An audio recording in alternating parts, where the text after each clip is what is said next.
5 morning rituals to take an absolute control of your day. So, before even me getting into the actual topic, I want you to understand one thing. Be the person who wakes up early. I'm talking about anywhere from 4 o'clock to 4:30 or even 5 o'clock is good. Don't be the one who wakes up at 8 o'clock or 10 o'clock and then mindlessly scrolling on your social media and after that watching for like TV news for like next 5 hours and then wonder what to do with my life. Don't be that person. Of course, I do understand if you're a person who is having a different life schedule, if you have a night shift or if you're working late and all that, I do understand. Then you have your own stretch of sleep and whatnot. But if you are a person who is having a regular lifestyle, then try to go to bed early and then wake up early and then spend at least for the first 2 to 3 hours for yourself. So without further ado, let's just get into the 5 morning rituals.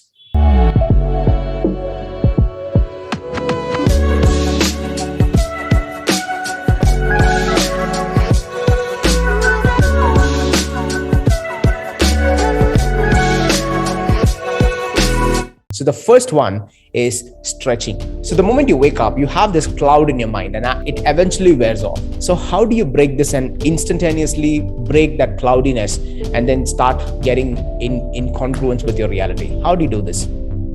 Do a lot of stretching. If you are a person who's doing yoga, which is great, keep it up. And if you're not, then do a lot of stretching. You can find tons of videos on the YouTube. Do a total body stretching. It could take about 15 to 20 minutes. First of all, when you stretch, there is a good amount of blood circulation. That acts as a warm-up for your body. That's the first one. The second one is it causes a huge balance between your muscle fibers. So there are fast twitch fibers, slow twitch fibers and all that.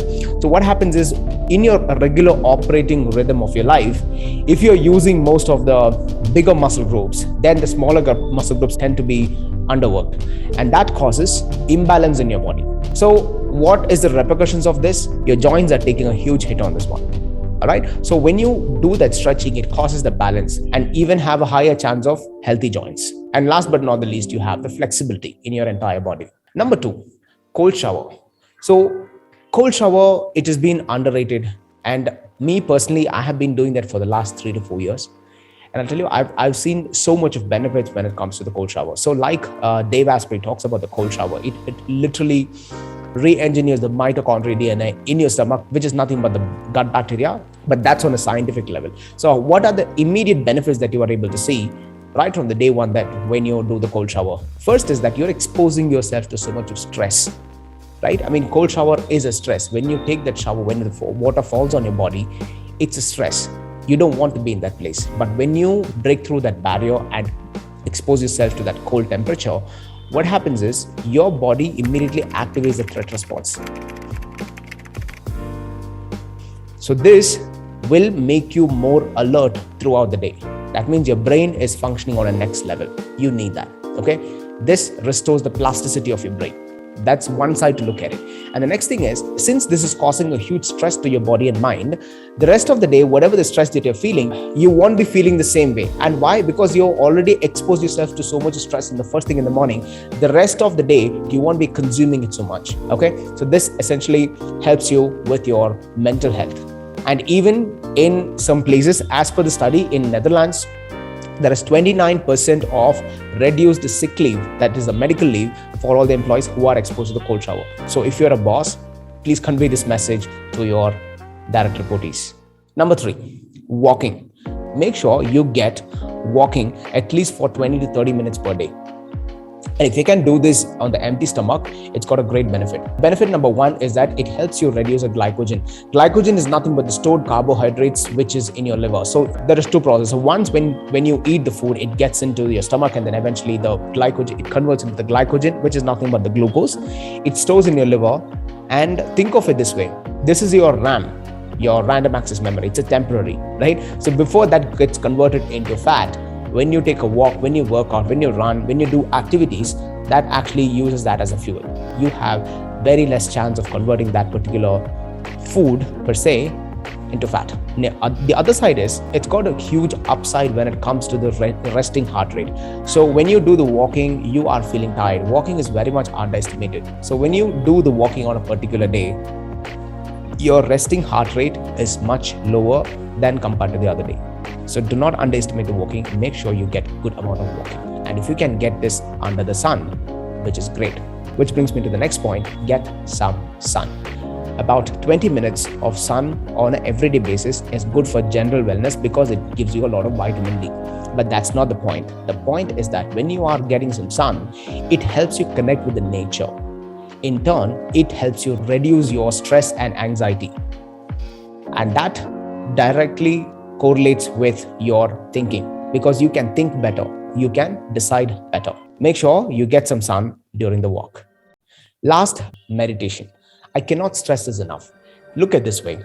Today we are living in the world of digital, right? It's an information age. It's an information era. So everything in and around you is predominantly focused on distraction.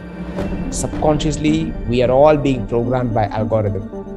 You're not thinking the way you're thinking. You've been programmed to think in a certain way. All right. So how are we going to counterattack and just be yourself in a certain way? How do we do this? The first benefit of meditation is that you stop your mind from jumping one area to the other. So if you read the book Deep Work by Cal Newport, so he actually says that when you do a particular activity for a prolonged period of time, you are getting deep down into it. So your brain literally changes itself, the plasticity of the neurons. However, if you are onto something that you're touching base on the surface, right? Surface level, you're doing a lot of things on the surface level and not going deep into one single thing, that makes you jack of all trades. So when so many things are surrounded in your life, what happens is you are incapable of thinking and deciding clearly. So our life is pretty much driven by the decisions.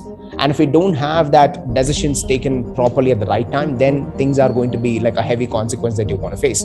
So how do we do this is that whenever there is a situation, you need to be capable of looking at it clearly, but not involving the heart, but involving your brain. How do you do this? Is by the meditation. So when you do a meditation for a stipulated period of time, what happens is this calms you down. It helps you be centralized with your thoughts. Your emotions will be so much centralized with your actual situation, so that you're not only able to see the situation clearly, you're also able to see the potential consequences of that particular situation. You get the point? If you watch The Godfather, one of the wisest advice that given by Don Corleone to Michael Corleone is that never hate your enemies. It clouds your judgment, right? So just the way it is, if you're going to involve any of your emotions when you want to judge something, when you want to decide something, it really clouds. So when you want to think neutral, you should be out of that emotion, and meditation is going to help you in a great way. So these are the 5 hacks that I use to get my day better and to take control of my day. So use it one after the other and let me know how you feel. I'll see you on the next video. This is Vishak signing off.